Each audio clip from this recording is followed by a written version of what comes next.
A gloriosa paz do Senhor Jesus, amados irmãos, estamos mais uma vez prestando uma compartilhação para a Escola Bíblica Dominical e a nossa lição é a lição bíblica da CPAD, a lição 9, que tem o título Conhecendo a Armadura de Deus. O texto bíblico em Efésios, capítulo 13, versículo 20, é uma carta bastante conhecida de Paulo. Então, para nossa meditação nesse dia, temos aqui a introdução. Então, o primeiro subtópico vai dizer sobre a guerra e os itens ao longo dos séculos, os antigos, sentido metafórico. Então nós observamos que para a meditação neste texto bíblico, em um sentido metafórico, falando da armadura de Deus, considerando assim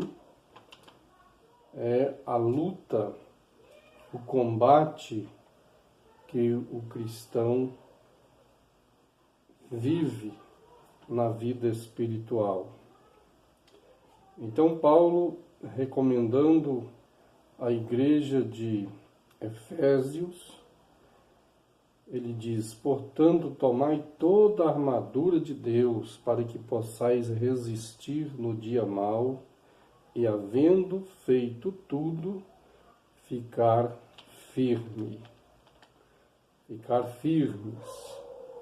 Estai, pois, firmes, tendo cingido vossos lombos com a verdade, e vestida a couraça da justiça, calçados os pés na preparação do evangelho da paz, tomando sobretudo o escudo da fé, com o qual podereis apagar todos os dardos inflamados do maligno. Tomai também o capacete da salvação, a espada do Espírito, que é a palavra de Deus, orando em todo o tempo, com toda oração e súplica no Espírito, vigiando nisso, com toda perseverança e súplica por todos os santos. E por mim, para que me seja dada no abrir da minha boca a palavra com confiança, para fazer notório o mistério do Evangelho, pelo qual sou embaixador em cadeias, para que possa falar dele livremente, como me convém falar. Então, conhecendo as armaduras de Deus, e para nós ter assim um comentário com base na nossa lição, nós colocamos aqui guerras ao longo dos séculos no sentido metafórico. Como esta lição é uma continuação da lição passada, conforme a introdução diz, a presente lição é uma continuação da lição anterior. Lá vimos que existe uma batalha espiritual e invisível entre os crentes, em Jesus e o reino das trevas.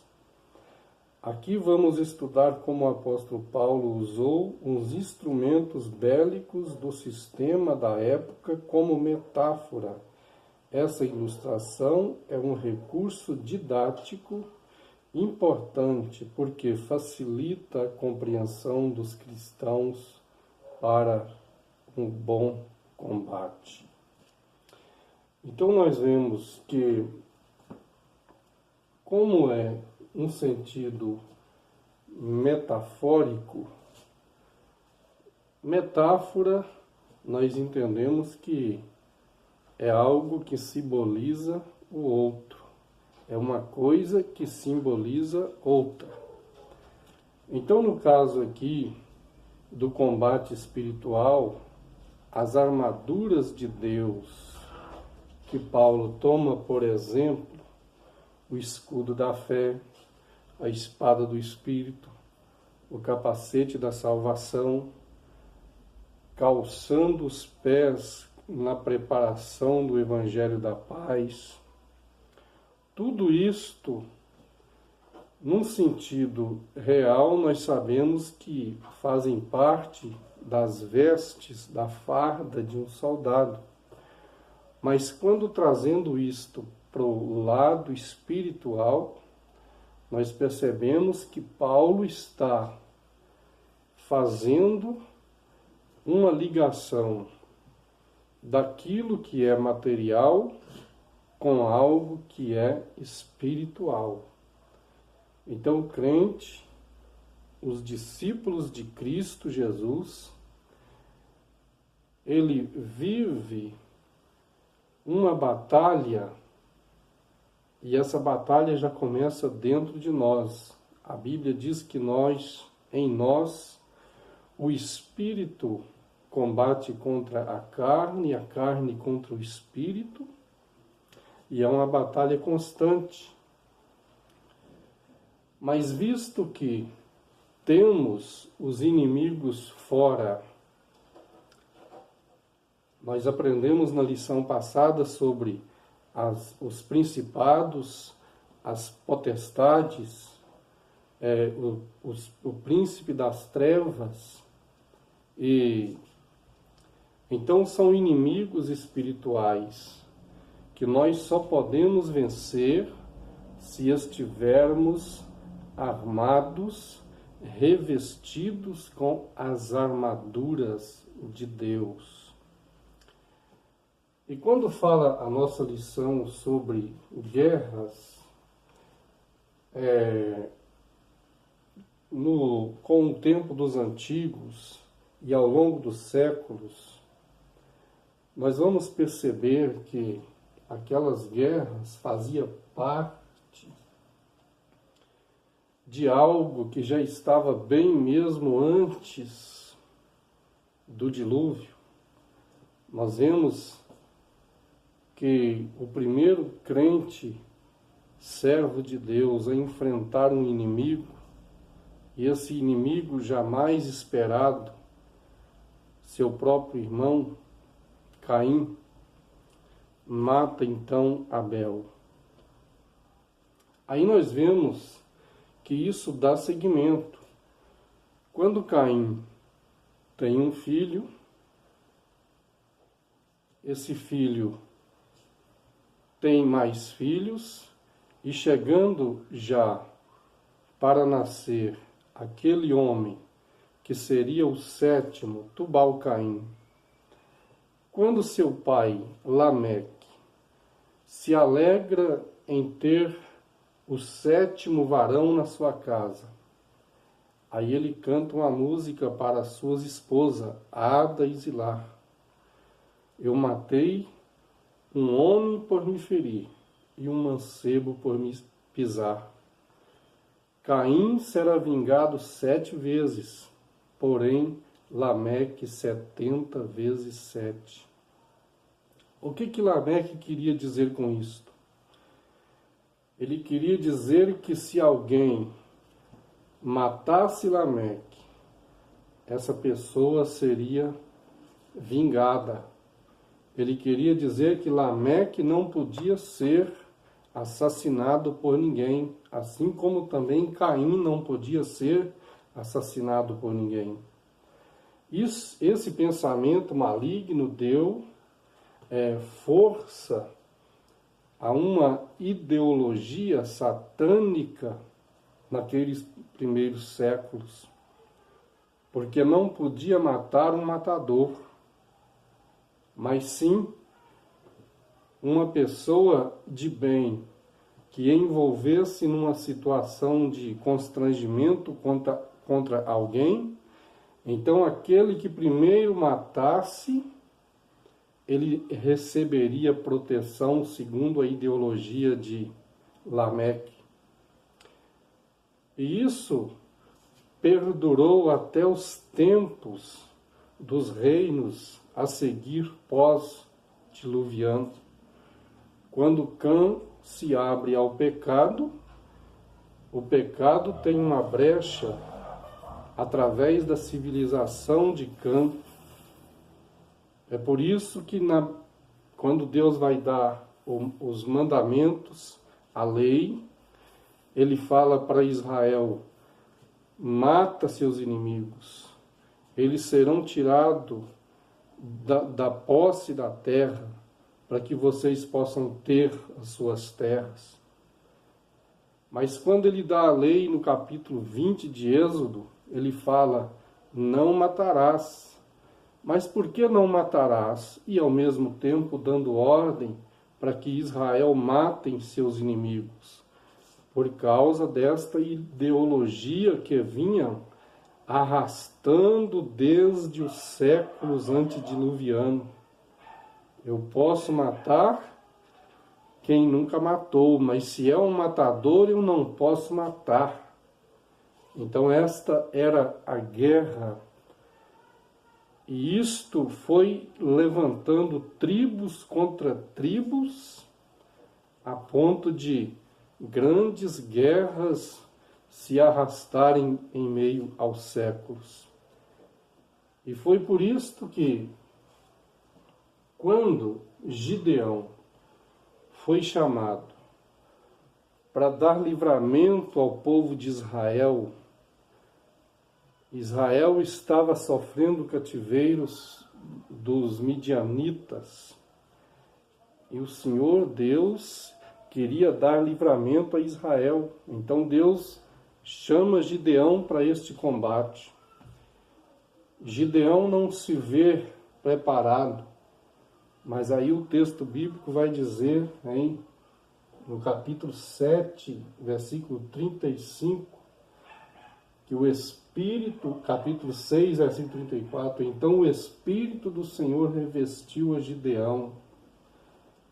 Então Gideão foi revestido com o Espírito do Senhor para este combate.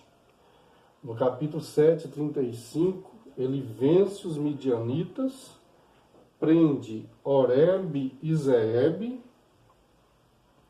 Veja os significados desse nome. Oreb significa corvo, Zeeb significa lobo. São práticas que, ao nascerem os filhos, conforme a ideologia do seu tempo e a idolatria em que eles adoravam, colocavam o nome nos seus filhos. Vemos isto aqui também quando Gideão termina de fazer o combate, que ele vence os midianitas, no capítulo 8, versículo 20, ele prende Zeba, Zalmuna, que eram príncipes dos midianitas, e veja o nome desses homens, significado de Zeba: sacrifício, matança. O nome de Zalmuna, abrigo negado. E isto significa que fazia parte deste combate, um combate espiritual por parte das trevas contra aqueles que faziam parte da promessa divina feita a Abraão. Então aqui nós observamos que não é por acaso que Paulo está falando sobre o escudo da fé, a espada do Espírito. São ferramentas espirituais que Deus coloca na mão da sua igreja, para que através destas ferramentas, destas armas espirituais, a igreja possa então conseguir diminuir, apagar a força do reino das trevas, e assim a obra de Deus fazendo proeza na terra, em nome de Jesus. Então vemos que aqui neste texto de Juízes, no capítulo 20, versículo 8, quando Gideão estava terminando todo o combate, a guerra já estava segura, a vitória já era para Israel. Mas Gideão queria fazer algo, ele estava com Zeba e Zalmuna preso em suas mãos. E junto com Gideão estava seu filho chamado Jéter. Jéter, em aramaico, quer dizer Jetro, que em hebraico quer dizer Jéter, que significa excelência. O filho de Gideão estava ali, presente quando Zalmuna e Zeba estavam presos. Então nós observamos o significado, na verdade, num sentido metafórico, por razões a essas, como textos que nós estamos aqui citando, é que Paulo faz a ligação daquele combate, as armaduras de Deus, as armaduras colocadas nas mãos de cada servo. Então observamos que, neste texto de Juízes 8:20, Zeba está preso com Zalmuna. Zeba, matança, sacrifício, matança. Zalmuna, abrigo negado. E do lado deles, Jéter, um filho de Gideão. Gideão pede para Jéter, passa para Jéter a sua espada e pede para Jéter dizendo: mata Zalmuna e mata também Zeba. O texto bíblico vai dizer que Jéter, ele teve medo, ele teve temor, porque ainda era mancebo. Mas se era mancebo, por que foi para a guerra? E se foi para a guerra, é para guerrear.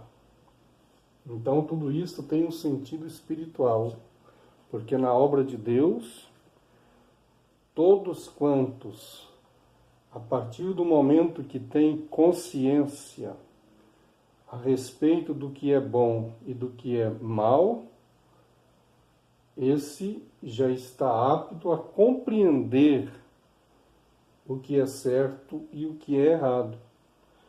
Então, neste sentido, Jéter, ele teve medo porque ainda era mancebo. Mas o sentido é espiritual, porque Gideão queria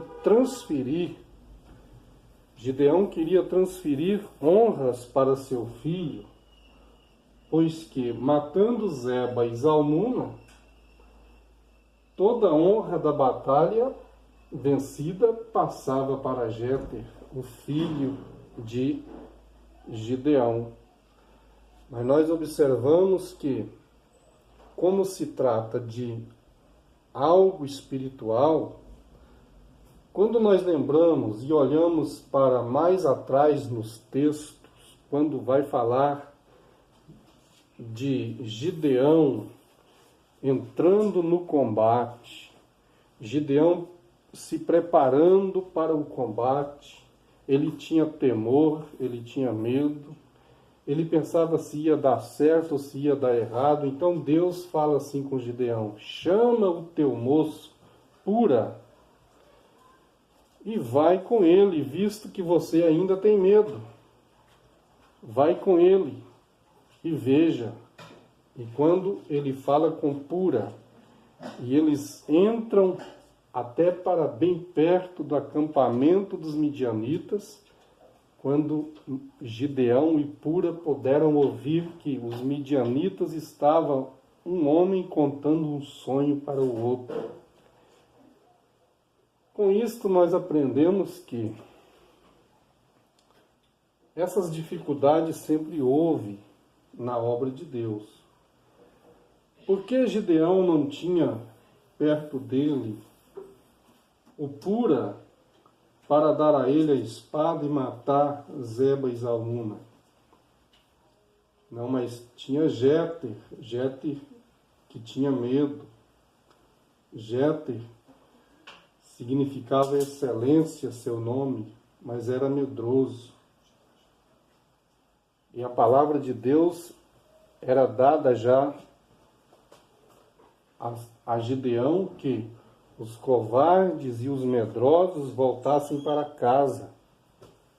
Mas Jéter estava aqui. Era momento dele poder estar assim, porque a vitória já era de Israel, né? No sentido espiritual, né? Muita gente só gosta de...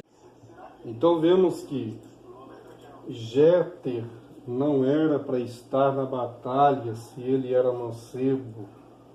Ele tinha que estar em casa, ele não tinha idade para ir para a batalha. Excelência, seu nome apontava para algo que era bom, excelência. Mas ele não tinha condições de matar Zalmuna, de matar Zeba, porque a complementação dessa batalha pertencia a algo espiritual. Não é isso que Gideão pediu para o povo gritar quando quebrasse os cântaros? Espada do Senhor e espada de Gideão. Então não tinha como transferir a espada para Jéter. A espada era de Gideão. Ele tinha um amigo que entrou com ele lá no campo, lá no acampamento dos midianitas, uma certa virada da noite. Aquele amigo chamado Pura. Por que ele não tinha o Pura aqui junto com ele, nesse momento em que ele deveria então passar a espada? Porque Pura estava com ele no momento de maior aperto, trazendo isso para o nosso sentido de como igreja. Isso significa aquele momento em que a igreja está iniciando, 2, 3 crentes, 7 crentes, num culto de domingo, 9 crentes. Aí chama o pregador para vir, ele pergunta: a igreja é grande, irmão? Não. Se a igreja não for grande, ninguém quer cooperar, né? Aí aparecem os puras. Os puras estão a todo tempo esperando uma oportunidade. Mas que esta escola bíblica seja para nós uma advertência e que tenhamos as armaduras de Deus em nossa vida espiritual. Que Deus em Cristo Jesus continue abençoando. Não falte na escola dominical. Amém. Que Deus continue abençoando.